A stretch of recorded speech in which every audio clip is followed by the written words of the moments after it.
அனைவருக்கும் அன்பு வணக்கம். உங்கள் பொன்னான நேரத்தை இந்த வீடியோவை பார்ப்பதற்காக ஒதுக்கியதற்கு நன்றி. வாங்க இன்றைய வீடியோவை பார்க்கலாம். இன்று ஆகஸ்ட் 1ஆம் தேதி முதல் நடைமுறைக்கு வரும் 6 முக்கிய மாற்றங்களை பற்றி பார்க்கலாம்.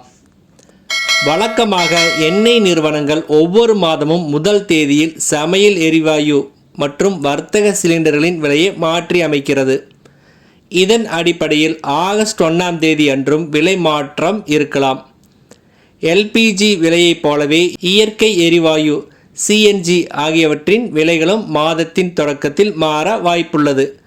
இது வாகன ஓட்டிகள் மற்றும் வீட்டு உபயோகிப்பாளர்களின் பட்ஜெட்டில் மிகப்பெரிய மாற்றத்தை ஏற்படுத்தும்.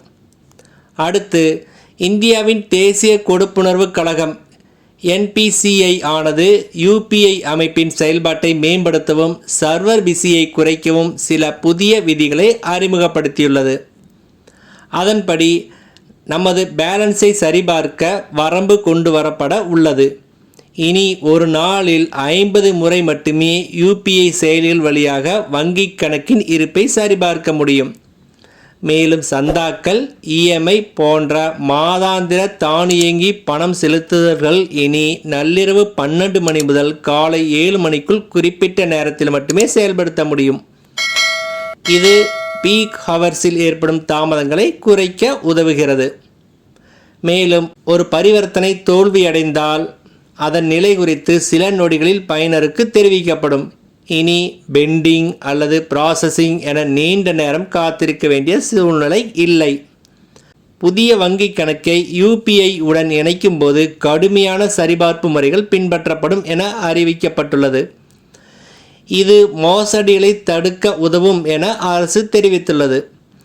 அதேபோல தினசரி பரிவர்த்தனை வரம்பில் எந்த மாற்றமும் இருக்காது.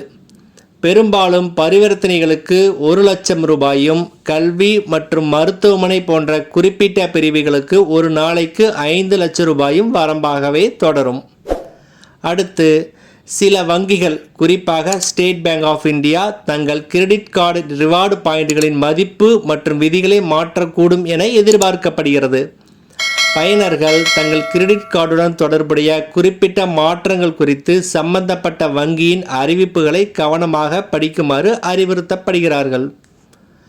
அடுத்து, இந்திய ரிசர்வ் வங்கி வெளியிடும் விடுமுறை பட்டியல் படி ஆகஸ்ட் மாதத்தில் பல நாட்கள் வங்கிகளுக்கு விடுமுறையாக இருக்கும். எனவே வங்கிக்கு நேரில் செல்ல வேண்டிய வேலை இருந்தால் விடுமுறை நாட்களை முன்கூட்டியே சரிபார்த்து திட்டமிட்டுக் கொள்வது நல்லது. அடுத்து, விமான எரிபொருள் விலையும் மாதந்தோறும் மாற்றியமைக்கப்படுகிறது. இதில் மாற்றம் ஏற்பட்டால் அது விமான கட்டணங்களிலும் எதிரொலிக்க வாய்ப்புள்ளது. எனவே இது போன்ற நிதி மாற்றங்கள் குறித்து விழிப்புடன் இருப்பது தேவையற்ற குழப்பங்கள் மற்றும் நிதி இழப்புகளை தவிர்க்க உதவும். இந்த வீடியோவானது உங்களுக்கு சிறிதளவேனும் பயனுள்ளதாக இருந்திருந்தால் எங்களுக்கு மகிழ்ச்சியே. நன்றி, வணக்கம்.